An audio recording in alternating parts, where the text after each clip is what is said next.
Şimdi şu ayarı da yapalım. Ona göre de bakalım.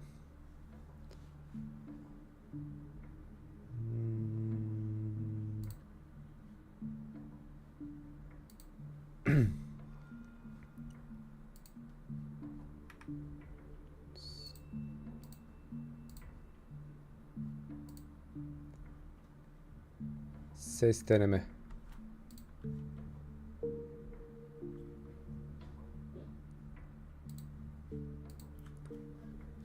Arkadaşlar zahmet olmazsa bir gelip kontrol eder misiniz? Ses güzel dedi. Geliyor değil mi? Herhangi bir sıkıntı Hı yok şu hı, an yani. evet. Yok, herhangi bir sıkıntı yok. Tamam, teşekkürler. Evet, hepiniz hoş geldiniz. Aleykümselam arkadaşlar. Ee, Adın sadece izle, tamam. Mod ekibi de burada sanırsam. Bir eksiklik yok. Kısacası yavaştan başlayalım. Genel bu sohbeti bu canlı yayının amacı sohbet muhabbet etmek. Yani çok uzun bir canlı yayın olmayacak zaten. Bilindiği üzere Hello Boys'un 3. sezonu neredeyse gelmek üzere. Özür dilerim, 2. sezonu. Hazbun Otel'inde maalesef ki 2. sezonunun şeyi sızdırıldı. Ama bunu tam olarak ben izlemedim. Birkaç videoya baktım çıktım çünkü bunun büyüsünün bozulmasını istemiyorum. O yüzden şöyle bizleri neler bekliyor özellikle Hello Boys tarafında, onun ben notlarını almıştım. Ölüyordum da. Sormak istediğiniz bir şey varsa da yatarak para kazanmak yok mu? Kutlu Ana 5 dakikalığına bir banlayabiliriz. Neler var onlara bir bakalım, hemen notlara da bakayım. Çok hazırlıksız yakalanmış da olabilirim şu an bu videoya. Evet, Mayıs ayında bizleri karşılayan Dolunay, yani Mayıs ayında karşılayan Dolunay diye bir bölümümüz var. Haziran ayında Özür Turu diye var. Büyük ihtimalle Haziran kısmında Stolas ve Blitzo'nun barışması gibi bir şey olabilir. Ekim ayında Hayalet bilmem neler var. Buradan söyleyemiyorum maalesef YouTube kuralları gereği. Ama çok da iyi bir şey söylemiyor bölümün ismi. Kasım ayında da Master Meat var. Ne demek olduğunu bu arada bilmiyorum. Türkçe'ye çevirdiğimde de hani bir kalıp herhalde bu. Dönmüyor. Aralık ayında da günahlar olarak sınıflandırılmış. Yani Aralık ayında 2. sezonun sonuna doğru tahminler üzerine bütün günahlara böyle tek tek, yani özellikle lordları sıralayacaklarını var sayıyorum. Aleykümselam, hoş geldiniz. Evet, aleykümselam. Alucard ve Stolas videosu gelmez arkadaşlar. Ben zaten o videoda özellikle söyledim. Alucard kendi evreninde çok güçlü bir karakter. Tutup da bunun münakaşasını yapmaya gerek yok diye düşünüyorum. Ha, benim yaptığım hatalardan bir tanesi geçenlerdeki bir videomda Ronaldo'nun Leviathan olduğunu dair bir söylenti var. Bu arada sonradan ben izlediğimde, hatta hemen görselini sizlere gösterebilirsem bilmiyorum ama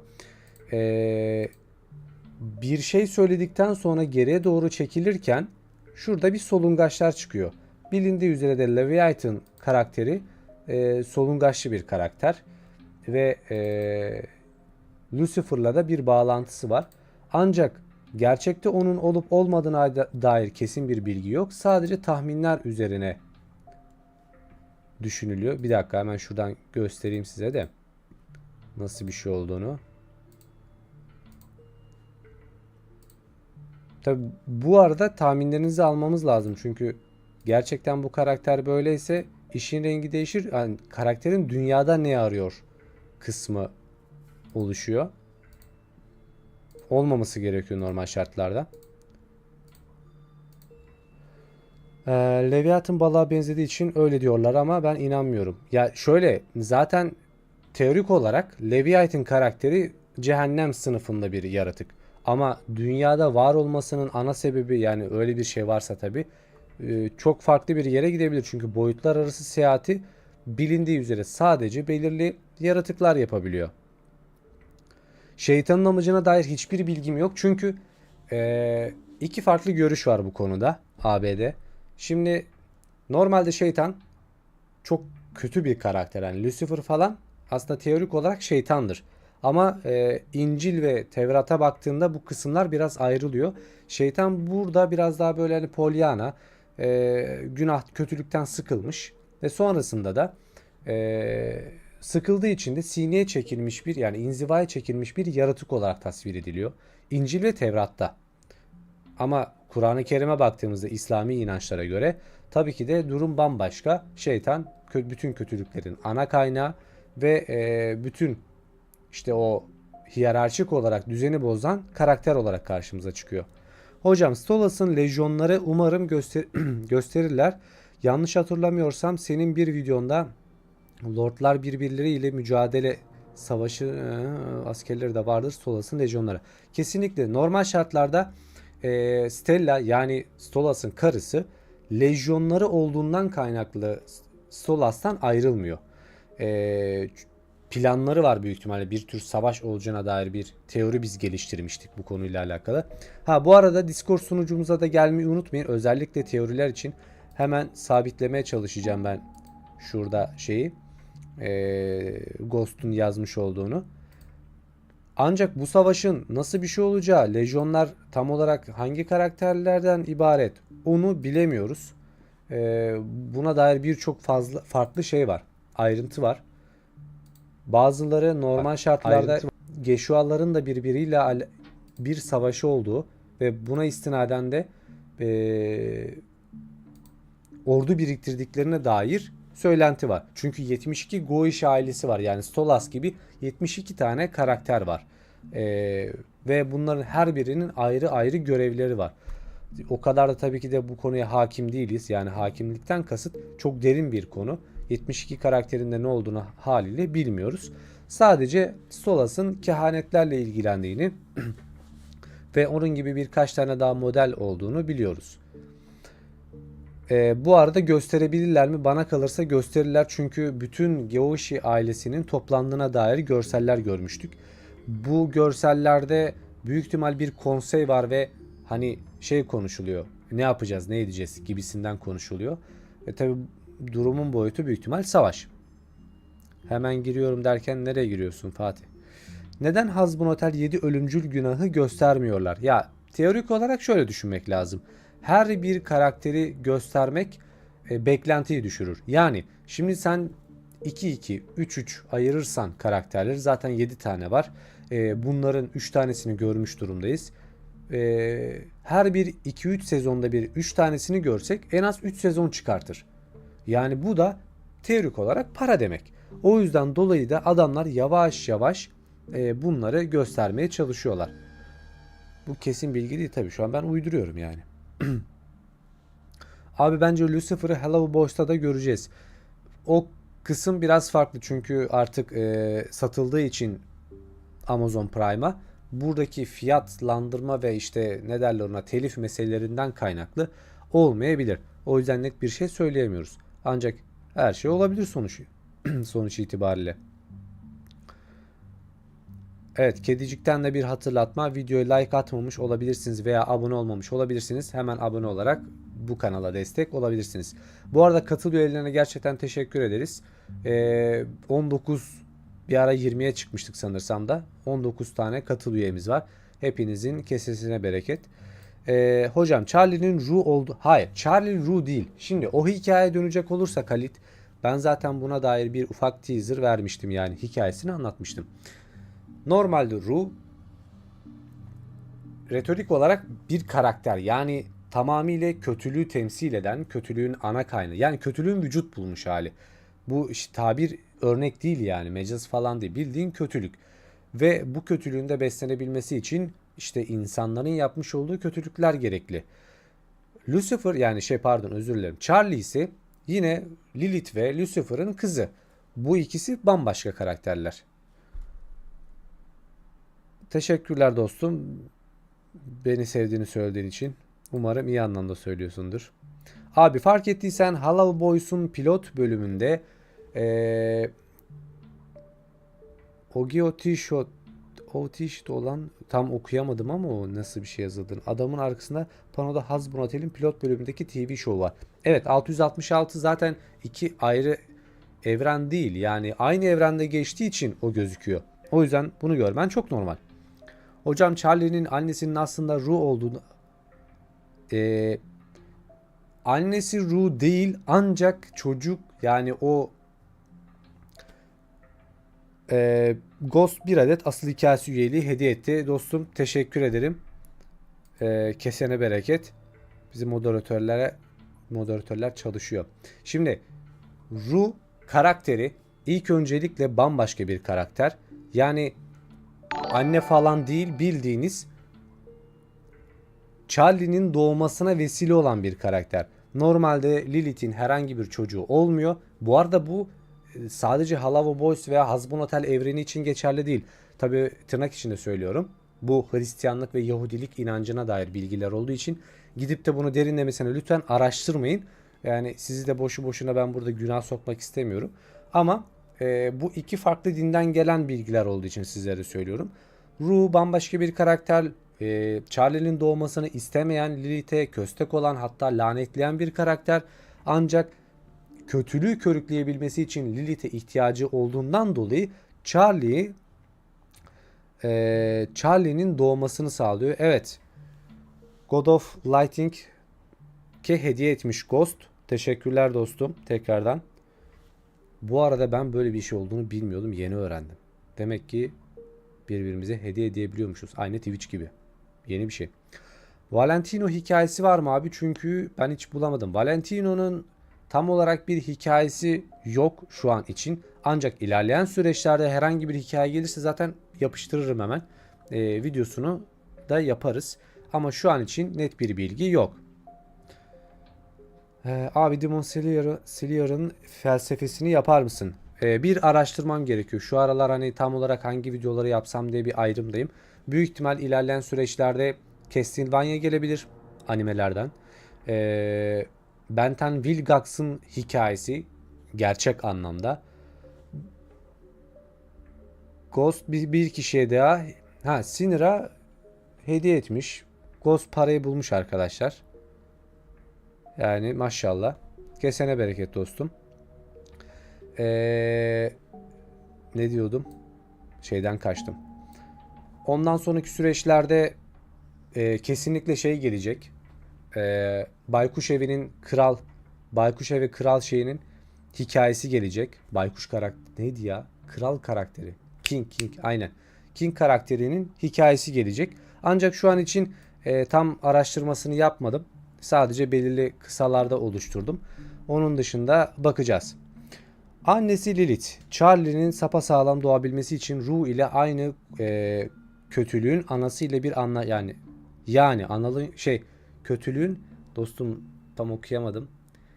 Rue ile yani kötülüğün anası ile bir antlaşma yaparlar. Daha doğrusu tehdit eder. Charlie'nin hayata kalabilmesi için Lilith kötülüğün annesini dinlemek yazmışsın sanırsam. Evet doğru. Annesini dinlemek zorunda. Çünkü Charlie'nin hayatta kalabilmesi için Rue ile yapmış olduğu anlaşmayı sürdürmeli. Bu anlaşmanın genel kıssası da kötülüğü yani cehennemdeki kötüsel varlıkların alevini güçlendirmek, o enerjisini emebilmek. Ghost bir kişiye daha hediye etti. Bizim moderatörlere çok para veriyoruz galiba. Ondan böyle oluyor. Dostum teşekkürler sağ olasın. Abi peki eğer Lilith Alistair'ın ruhuna sahipse ve Charlie'yi durdurmak için Alistair'ı kullanabilir mi? Şimdi bizim ilk etaplarda bu teoriyi yaptığımızda çok güzeldi.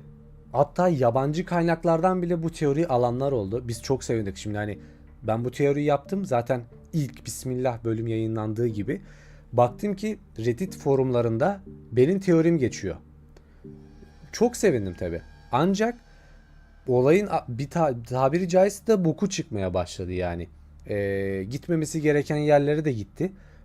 O konuda Lilith'in Alistair'ın iplerini yani tasmasına sahip olup olmadığı konusunda artık net bir bilgi yok. O yüzden bu teorinin de çok fazla uzadığı için bunun devamını ne demek canım yabancıya gitmiyor para en azından. Doğru teşekkürler. O yüzden net bir şey söyleyemiyoruz. Abi eskiden Johnny Test vardı onun videosunu yapar mısın? Bu arada eskilere dair videolar gelmeye başlayacak. Bizim ilk kanalın şeyinden kaynaklı, kuruluş amacından kaynaklı. Şimdilik Dexter'ın laboratuvarı bölümlerini bulamıyorum. Çünkü buldukça yapmaya çalışıyorum. Angel Dust bu arada arkadaşlar erkek. Bunu bir 20 defa söylemek zorunda kaldım. Ondan sonra Johnny Test gelecek. Belki Ejderha Çocuk vardı, şu an tam ismini hatırlayamıyorum. O gelebilir ilerleyen süreçlerde.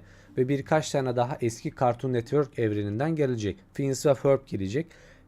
Artık bir tık boşa çıktım. İşlerimden dolayı aşırı yoğundum. Toplantılardan dolayı bir türlü fırsat bulamıyordum. Normalde katıl üyelerine vaat etmiş olduğum bir aylık erken erişim videosu, yani 4 adet videoyu da son zamanlarda, son 2 haftadır sağlayamamaya başladım. Bu farkı da kapatabilmek için artık biraz hırslı bir şekilde çalışacağız. Bu eksikleri kapatabilmek için. Evet. Halava Boys yeni karakterin ne özellikleri var söyler misin abi? Yeni karakterdeki yani şeytan karakteri var ve tahminler üzerine üretilen Leviathan karakteri var. Leviathan kıskançlık şeyini temsil ediyor. Kötülüğünü temsil ediyor. O yüzden dolayı da ben buna dair bir hikaye yapmıştım zaten. Dilerseniz izleyebilirsiniz. Ama bunu nasıl işleyeceklerine dair hiçbir fikrimiz yok. Çünkü her an her şey olabilir. Çünkü biz her ne kadar wiki'den araştırmaya çalışsak da bu tarz şeyleri, bunlar değişebiliyor. O yüzden yalancı durumuna düşmek istemiyorum. Teorileri oldukça çıkartıyoruz. Ay, evet, bizim de hayallerimiz yıkılıyorsa tabii canım.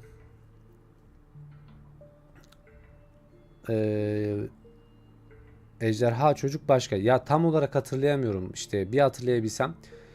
Bizim ne demek istiyor? Pilitz yeni çıkan bölümlerde ne yapacak merak içerisindeyim. Tahminim bu ay çıkması lazım Dolunay bölümünün. Ha Blitzo'yu mu diyorsun? Tamam. Anladım şimdi. Blitzo'yla bir kere Stolas yolları ayıracak. Bu yüzden dolayı da dünyaya dönüş nasıl gerçekleşir bilmiyorum. Ancak daha çok böyle Moon bölümü, yani Dolunay bölümü hüzüne odaklı bir bölüm olacak. Nier Automata hakkında video gelecek mi? Dostum, hiç izlemedim. İzlersem yapar mıyım? Yaparım. Katıl üyeleri bence Discord'a gelsin. Özel rol verelim. Evet arkadaşlar, katıl üyelerimiz Discord'a gelerek özel rollerini alabilir. Bildiğiniz üzere videolarımızın çoğunu buradaki teori üretenlerden alıyoruz ve olabildiğince de isimlerini videolarda yer vermeye çalışıyorum. Çünkü bu arkadaşlarım bir emek sarf ediyorlar ve o teorileri oraya yazıyorlar. Ben de hoşuma gidenleri, gerçekten mantıklı bulduklarımı videoya entegre ediyorum. Bu yüzden teşekkürler. Abi Alistair Zester'la konuşmasının "Zester neredeydin?" dedikten sonra Alistair'ın hak ettiğim biraz hızlandı şu an okuyamıyorum. Hak ettiğim bir dinlenme gibi bir şey dedi. Dikkat etti mi? Evet tabii ki de. Yani 10 yıl mıydı ya? 7 yıl da olabilir. Aradan zaman geçince unuttum. Bir 7 yıllık süreden 7 yıllık bir süreden bahsediyorlardı. Ve 7 yıldır ortalıkta gözükmüyordu. 3 aşağı 5 yukarı o civarlarda. Nerede olduğunu tabii ki de bilmiyoruz. Nasıl bir dinlenmeden bahsediliyor onu da bilmiyoruz. Onu fark etmiştim. Bununla ilgili teoriler yaptık bu arada arkadaşlar. Abi şu aralar yeni bir teori görüyorum. Neymiş efendim? Charlie'nin sürgün edilen bir abisi varmış da Alistair'ın ruhunu satın alan kişi oymuş. Yo anasının dini. Arkadaşlar böyle bir teori yok ki, ne İncil'de ne de Tevrat'ta ya da Zebur'da böyle bir hikaye yok. Yani Charlie'nin bir abisi yok diye biliyorum. Varsa da büyük kötü oluruz yani. Evet, neyse.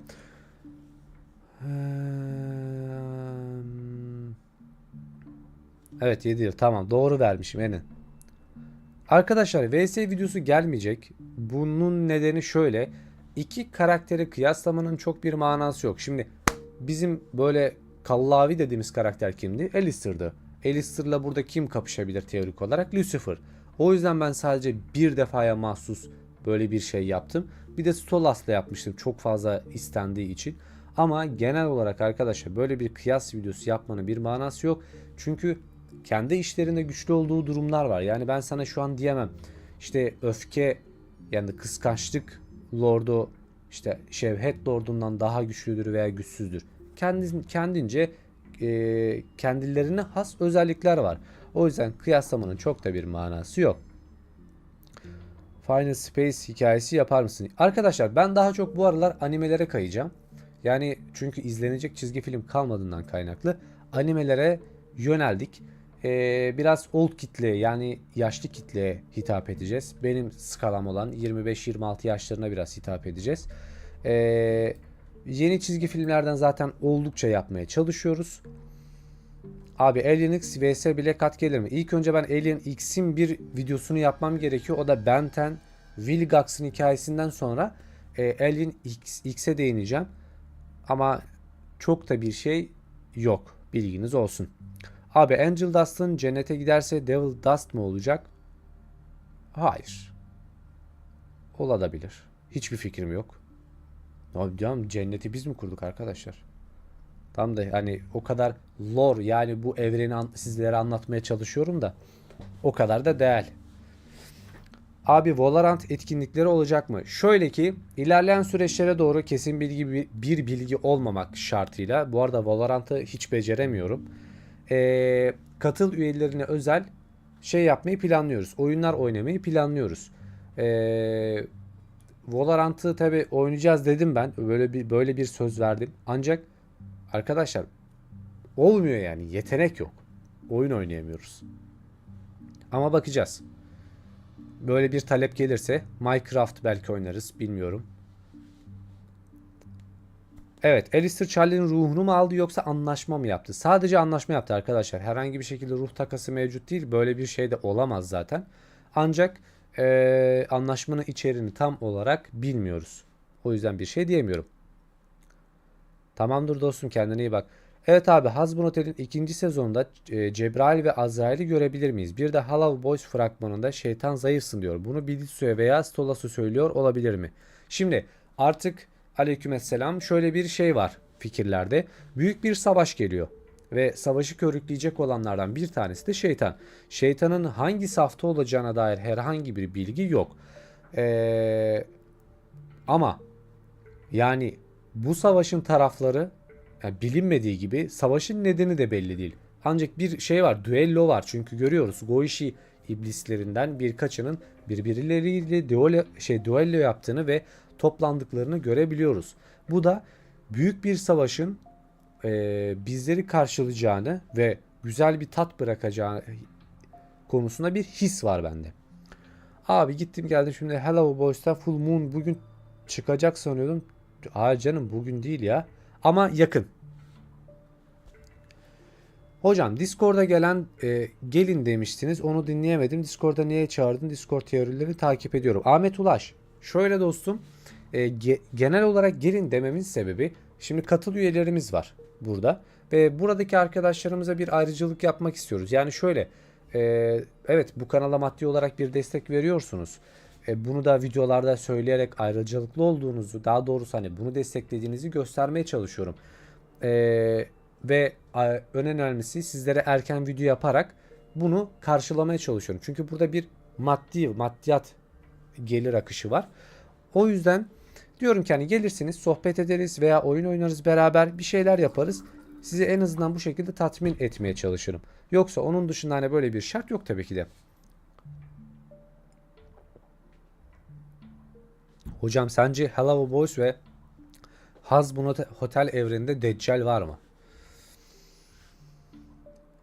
Şimdi bak. Teorik olarak şöyle bir şey söyleyeceğim sizlere. Biliyorsunuz ki Goichi iblislerinin lideri kimdir? Poemon'dur. Yani bütün Goichi iblislerinin babası.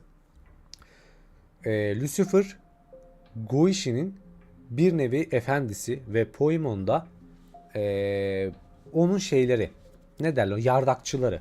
Burada teorik olarak belki Deccal bu olabilir. Şu an uyduruyoruz tabii ki de arkadaşlar.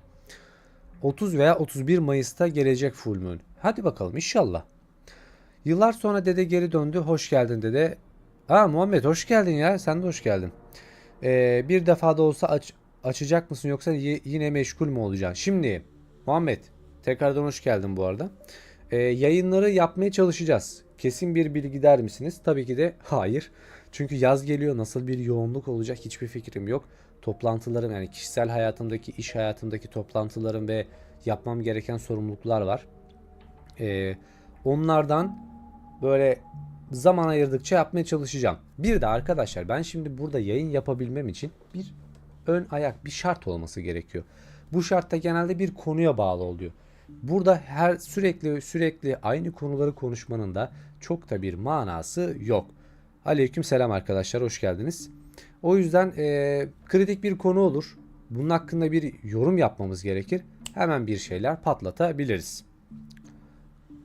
Ama söz vermiyorum yine de.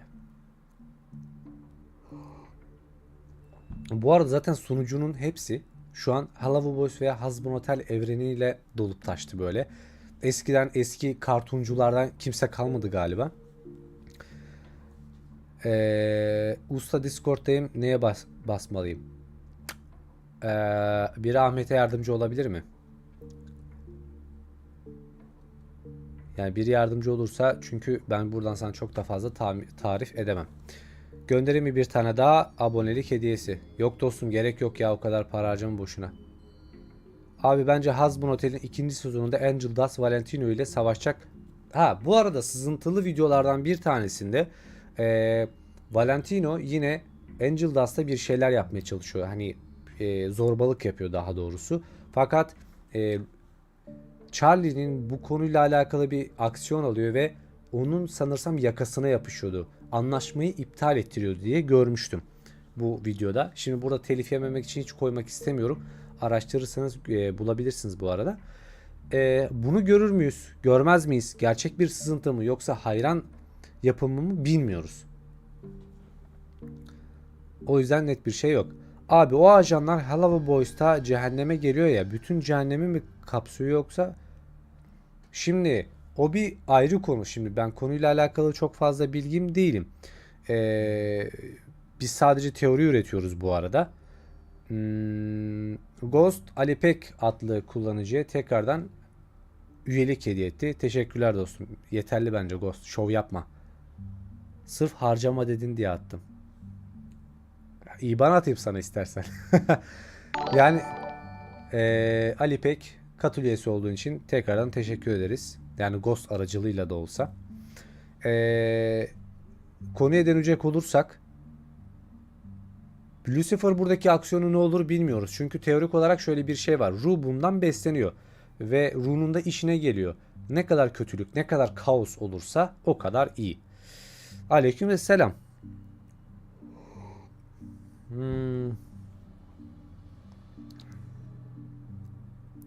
Abi Alistair ve Carmilla konuşurken Alistair beni özlememişsinizdir diyor. Carmilla küçümser bir tavırla da pek değil diyor. Yani lordlar Alistair'dan korkuyor olabilir mi?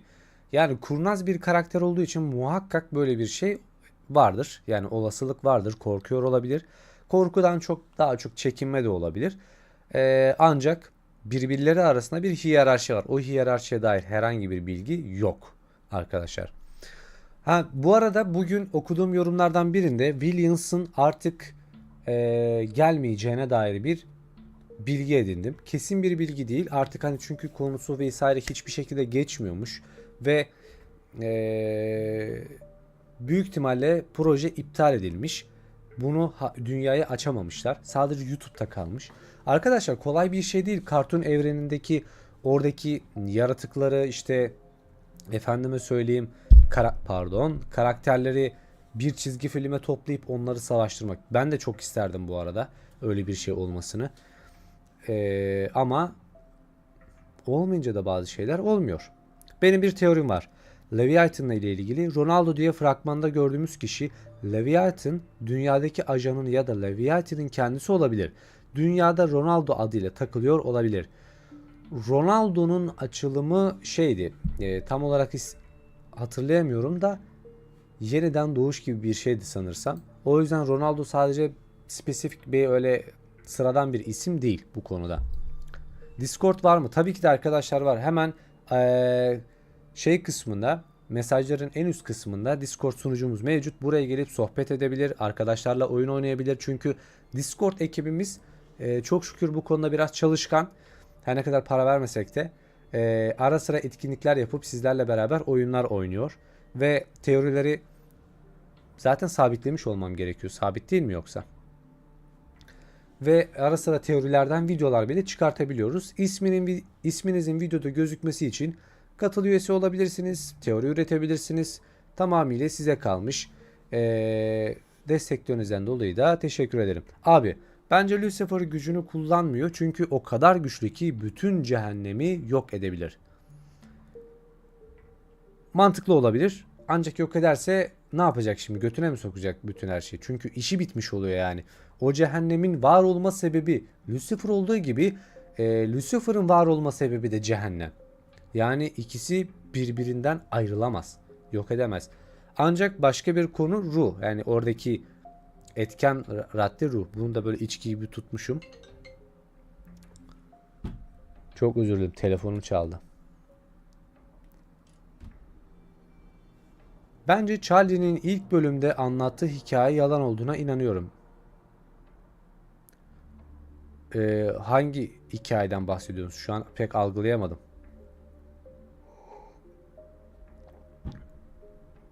Onu biraz açman lazım. Şu an ne demek istediğini anlayamadım.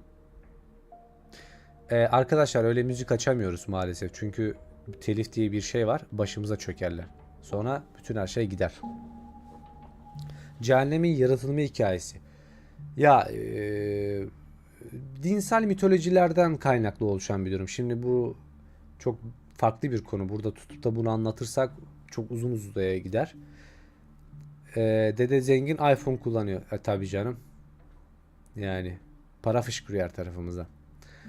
Hazbin Hotel 1. sezon yapılması ne kadar sürdü? Bildiğim kadarıyla galiba 1 sene kadar sürmüştü ama 2. sezon o kadar sürmez. Çünkü burada bir potansiyel gelir kaynağını gördükleri için hemen çatır çatır yeni şeyler gelir. Abi sesli sohbete gelebilir miyim dostum? Şu an sadece sesli sohbetimizde şeyler var. Mod ekibimiz var. O da bizim şu anki yayını denetliyor. Herhangi bir problem var mı yok mu? İşte benim sesimde bir sıkıntı var mı? O yüzden sadece sohbet edildiği zaman katılınabiliyor. Ama gruplar halinde sohbet edebilirsin. Abi bence sunucuda herkesin kendi kurgusal evrenini anlattığı bir oda kurulmalı. Mod ekibine sormak lazım. Böyle bir şeye ihtiyaç var mı? Varsa kurulur mu? Çok basit bir şekilde kurulabilir ancak aktif bir şekilde bu kullanılacak mı? Bunlar önemli sorular. Pennywise. Ya abi bir şey değil mi? Lanet olsun. Sırf senden dolayı şu videoyu yapacağım. Şu Pennywise'in hikayesini. Ne olduğunu bilmiyorum. Sadece bir tane adam bütün videolarıma Instagram'dan bile yazıyor. Abi Pennywise videosu yapar mısın? İşte hikayesi çok derin. Adam bir de övüyor. O kadar yani inanmış yani. Yapacağım kardeşim yapacağım merak etme. Çok yoğunum ondan kaynaklı ayıramıyorum. Abi kaç sezon sürecek Hasbro Hotel? Ne kadar süreceğini bilmiyorum. O yüzden bir şey diyemem. Abi bence Adem Lucifer'ı sırf Lilith için öfkeli ve bir de finalde Lucifer Adem'i ilki veya ikincisi deyince bana bayağı öfkelendi. O bir kere meme arkadaşlar yani o anlamda söylemedi. Ben zaten senin ilk karını sahip oldum demek istiyor orada.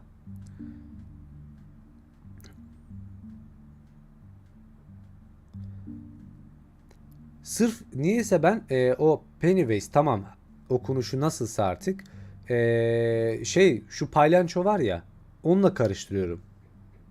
Abi Discord'dayım. Tamam dostum hoş geldin Discord'umuza. Teşekkürler. Abi bu karakter varoluştan daha yaşlı. Hikayesini bilmiyorum. Şimdi genel olarak hikayesine gireceğimiz şeylerden biri de Pixar kısmına tekrardan değineceğiz. Çünkü bugün izlemiş olduğum bir video ile beraber bu evrene tekrardan bir değinmemiz gerektiğini anladım. Yeni filmler çünkü şu an gelmiyor ama teorilerin arka planında işleyişi devam ediyor. Abi sence Charlie arkadaşlar bazen yanlış yazıyorsunuz. Sonra ben bunu okumakta güçlük çekiyorum. Abi sence Charlie ile Alistair sevgili olabilir mi? Hayır. Bence Lilith %10 ihtimalle Charlie'ye varis bırakmak için Alistair'ı yollamış da olabilir. Yo, anasının nikahı. Ben hani tamam, ben uyduruyorum bazı şeyleri de bu kadar da değil arkadaşlar. Ne içtiysen bana da ver. Abi Murder Drones'un Netflix'e gelme ihtimali olabilir mi? Potansiyel görülürse neden olmasın? YouTube'a 2 sene önce başladım. Abi sence Charlie'nin ruh hastası bir abisi olsaydı nasıl olurdu? Bence dizide epey renk katardı. Yani şöyle, kendi evrenini bile daha doğru düzgün oluşturamamış bir yere çatırt diye bir abi girerse o biraz saçmalar ama ne derler ona, teolojide yani dinsel olarak din biliminde böyle bir şey yok. Abi falan yok arkadaşlar. Abi Garden of Bamba'nın asıl hikayesi gelmez herhalde. Dede bir şu buradaki ismi Murat mıydı neydi, videosunda izlemiştik. Freddy P1 11 yaşında çocuk, hatırladın mı? Evet, hatırladım. Muhammed. Final Space'in hikayesi gelir mi gelmez mi orasını bilmiyorum. Duruma göre bakarız arkadaşlar. Çünkü diyorum ya, yapacak çok konu var ama artık güç yok. Zaten editörlerimiz de bu konuda artık çalışmaya başlayacağız, hani seri üretim videolar yapabilmek için. Bölünemiyorum arkadaşlar. Hem hikaye yaz, hem seslendir, hem editini yap, hem yükle, hem de işte ayarlarını yap. Muazzam yük yani benim için. Husband Hotel'in niye bu kadar seviliyor hiç anlamıyorum. Bir kere küfür, yani 18+1 mizacı var. Evren güzel. Onun dışında bir kere bizim dublajcılarımız, yani burada Orion ekibine gerçekten teşekkür etmek istiyorum. Gerek Hello Boys evrenine kattıklarıyla beraber işte veyahut da Husband Hotel'deki dublajcılar olsun. Yani çok muazzam iş yapıyorlar. Ben Hello Boys evrenine Orion Records ile tanışmıştım. Dedim ki ananı avradını, adamlar nasıl bir seslendirme, sanki yaşıyor. Stolas karakteri bu arada favorimdir. Seslendirenin ismini unutmuştum, biliyordum ama mük yani. Abi melekler Charlie'ye cennete yine çağıracaklar mı Adem'i öldürdüğü için? Vallahi arkadaşlar, çağırır mı çağırmaz mı orasını bilemem ama hiç de kolay olmayacak bir savaş geliyor. Çünkü evet, Adem kolay lokmaydı. İçinde belirli melek skalaları vardı ama iş şimdi daha da büyüyor. Güzel bir soru. Abi Charlie hiç günah işlemedi. Neden cehennemde? Bunun temel sebebi anne babasının bir iblis olması. Yani cehennemlik olması. O yüzden teorik olarak cehennem çocuğu. Charlie fiziksel anlamda benim gözümde çok güçsüz kalıyor. En son savaşta Adem'den gelen bir... Ya abi sorma. Bir karakterin neden bu kadar hani böyle ezik işliyorlar onu bilmiyorum. Bunun temel sebebi büyük ihtimalle çok muazzam bir gücü var babasından ve annesinden gelen. Ancak ne bunu kendisi bilmiyor ne de bize göstermek istemiyorlar. Çünkü çok kritik bir noktada diyecekler ki işte Charlie'nin gücü bu. Biz de diyeceğiz ki vay anasını satayım. Alistair halt yer.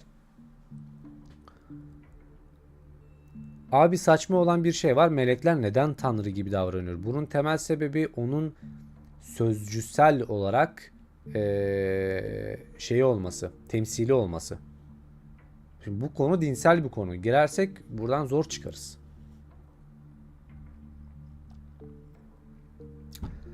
Onun dışında başka sorular ne varmış onlara bir bakalım. Sadece Husband Hotel ve Hello Boys evreniyle alakalı sorular sormanıza gerek yok arkadaşlar.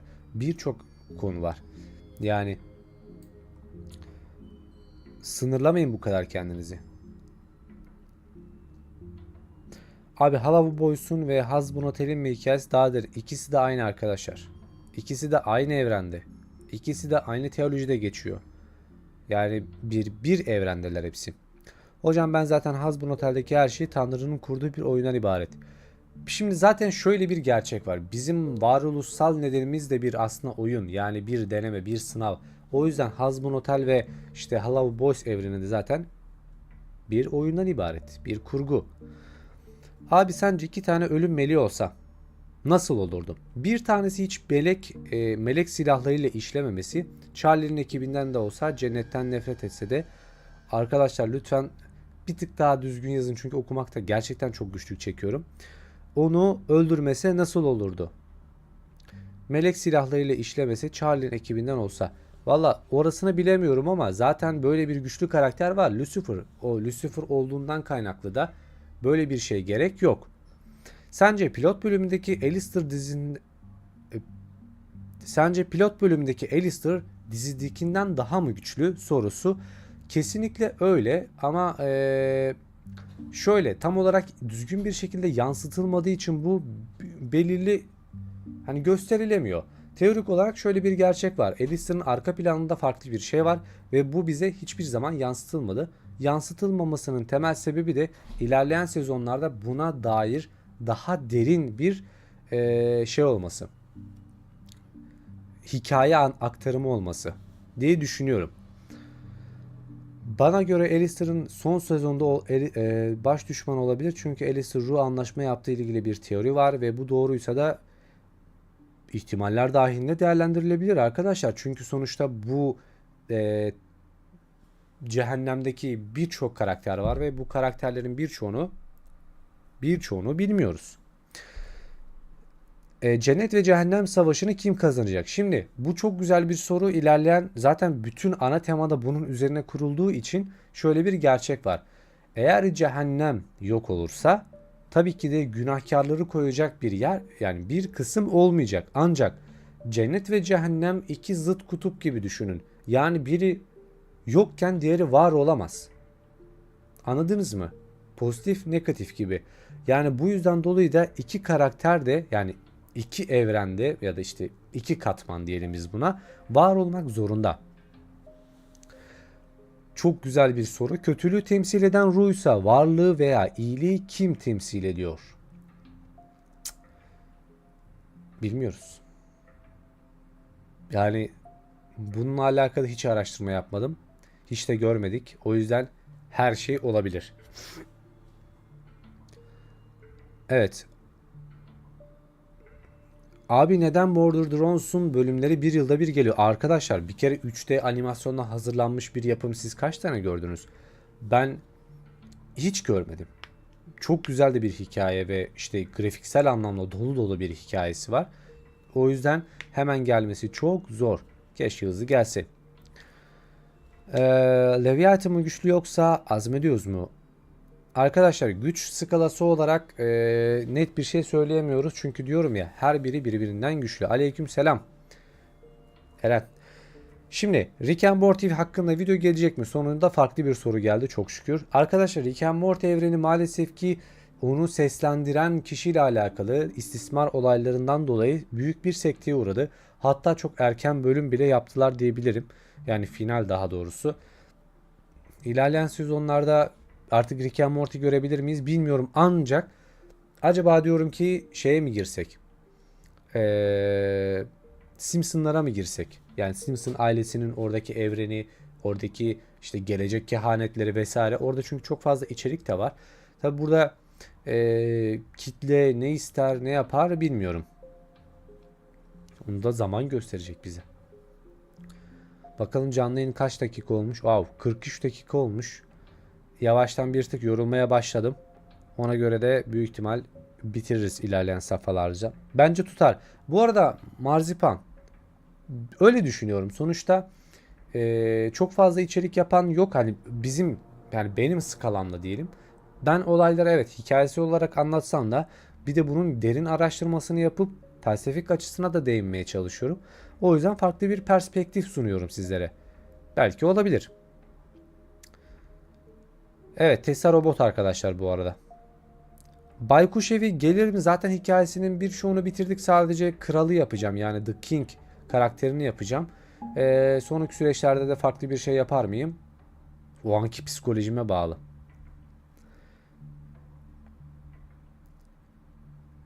Ya şöyle Lacazette veya Rams Shackle nasıl okunuyor bilmiyorum. Çok sarmadı beni. Sarmadığı için de böyle çok yapasım da yok yeni çizgi filmlerden. Sadece bir tanesini gözüme kestirdim. Hatta notunu da aldım. Hemen ne olduğunu söyleyeyim sizlere. Kaybetmediysem tabi. Hemen bakamıyorum. Neden? Çünkü kaybetmişim. Aa, Tamam, doğru doğru. Gözüme kestirdiğim Ramşikil nasıl okunuyor hiçbir fikrim yok. Bu çizgi filmi gözüme kestirdim çünkü çizim, konuşma vesaire falan oldukça hoş gözüküyor. Bence bir değerlendirilebilir. Kesin demeyelim ama. Habibi, Star Wars videosu gelir mi? Bilmem, gelir mi? Hocam, Alan Baker'ın animasyonu vesaire serisi hakkında video gelir mi? Net bir şey söyleyemiyoruz arkadaşlar. Ya şimdi bunları burada bana soruyorsunuz. Kızıyorum arkadaşlar. Yorumlara yazın. Benim bunları aklımda tutmam bir kere olası değil yani. Ben müneccin değilim. Veyahut da öyle bir hafızam yok tabii ki de. Lütfen yorum kısmına yazın. Şimdi final bölümü dikkatlice incelediğimizde Alistair şarkı söylediği, ipleri elimde geçireceğim dediği de bir Gözlem Erkan Pakır'ın belki Alistair'ın 4. duvar yıktığını biliyorum. Öyleyse Alistair sandığımızdan daha güçlü olabilir mi? Teoriler bu yönde zaten. 4. duvarı yıktığına dair bilgiler var. Ancak dünya ve evren hakkında böyle bir gidip evren demişim. Cehennem evreniyle bir gidip geliyor. O yüzden karakterin tam olarak gücünü biz de bilmiyoruz. Belki de şöyle bir gerçek de var. Alistair karakteri bir balondur. Çok şişirilmiş de olabilir. Biz belki fazla bu karaktere yükleniyoruz. Belki ana nokta Charlie'dir.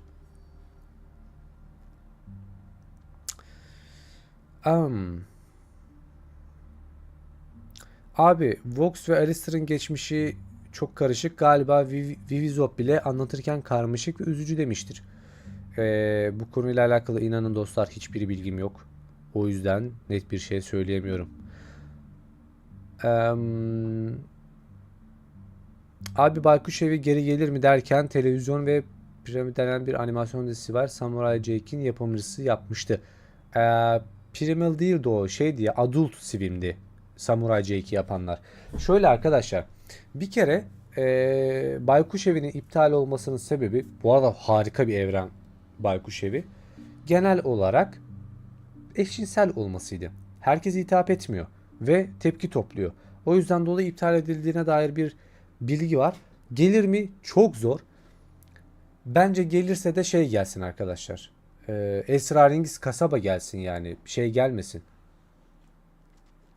Onun evreni daha güzel, Esrarengiz kasaba. Tabii tüketildi. Mesela ben oradaki uzaylıları merak ediyorum. O uzaylı neyin nesi? Hangi ırktan geldi? Yani çünkü birçok evrende var o ırk. Mesela şey kim? Axelot kim? Hiçbiri de bilinmiyor. Öyle kaldı havada. Abi fark ettiysen 100 frenli bir anahtar var derken anlayamadım. Evet, esrarengiz kasaba her zaman daha iyi. Sanırsam genel olarak soruları cevapladığımı varsayıyorum. Olabildiğince de katkı ettiğimi düşünüyorum sizlere. Tekrardan bir canlı yayın yapar mıyız bilmiyorum. Eğer güzel bir şey olursa, aleykümselam. Biraz geç kaldım dostum ama. Ne diyordum ona? Böyle ani bir şey çıkarsa, bir çizgi film ve bunu yapmamız gerekirse belki bir yayın yapar mıyız? Bilmiyorum, yapabiliriz. O anki birazcık da psikolojime de bağlı arkadaşlar. Çünkü yayın yapmak, konuşmak, bunu devam ettirmek çok zor. 45 izleyici, bir ara 47'ye kadar ulaştık. Bu arada iyi rakamlar, hani canlı yayınlarda oluyor ama sıkıntılı taraf kitlemizin sadece hasbunodel kitlesi olması. Bu da bir tık dezavantaja neden oluyor. Çünkü genel olarak her ne kadar hasbunodel veya Hello Boys evreni güzel olsa da farklı renkler de görmek istiyoruz. Yani kolay değil arkadaşlar sonuçta. Bu evrenleri anlatmak, şey yapmak. Şu an hemen şeyleri kontrol ediyorum da. 1355 tepki almışız. Vay, iyiymiş. 448 tane de sohbet mesajı almışız. Güzel. Maksimumda 48 kişi izlemişiz. Bakalım, belki sıklaştırabiliriz. Evet. Abine dur bakalım. Dedem yayın açmış ki. Eray. Aman Allah'ım. Şu an yan tarafta matkap çalışıyor. Alistair dediğin adam zaten çok fazla ruh köleleştirmiş. Sıradan bir ölümlü değil mi? Doğru. Evet, katılıyorum bu arada. Abi cennetin şu ana kadar gördüğüm en saçma şey Vegi'nin sırf bir günahkar başladığı için kanadının ve gözünün kesiler. Bu arada %100 katılıyorum. Çok saçmaydı. Evet sevgili Masalcı Dede Diyarı'nın sakinleri. Bu canlı yayınımızın yavaştan sizlerden özür dileyerek sonuna gelmek istiyorum. Çünkü hem yoruldum hem de bütün sorularınızı cevapladığımı varsayıyorum. Bana maddi olarak destek olan, videolarımızı beğenen ve gelip Discord sunucumuzda bize teoriler üreten bütün arkadaşlarıma teşekkür ederim. Hepinizin ellerine, emeğine ve kesesine bereket. Çünkü inanın birçok videoyu sizin yapmış olduğunuz şeyler sayesinde ben ortaya çıkartıyorum. Bu da büyük bir güç veriyor bana. O yüzden sizlere tekrardan çok çok teşekkür ediyorum. Eğer burada cevaplayamadığım bir soru varsa sizlerden ricam Discord sunucumuza gelip bir teori oluşturabilirsiniz. Bu videonun temel olarak altına bu hikayeye dair bir şeyler yazabilirsiniz. Yorumlar yazarak ben bunları cevaplamaya veyahut da bunun hakkında video yapmaya çalışabilirim. O yüzden evet Emiya sonuna denk geldin. Bu yüzden cezalısın. Şimdiden kendinize çok iyi bakın ve hoşça kalın diliyorum. Discord sunucusuna gelmeyi unutmayın. Evet, Discord sunucumuza da gelmeyi unutmayın. Söyleyemedim.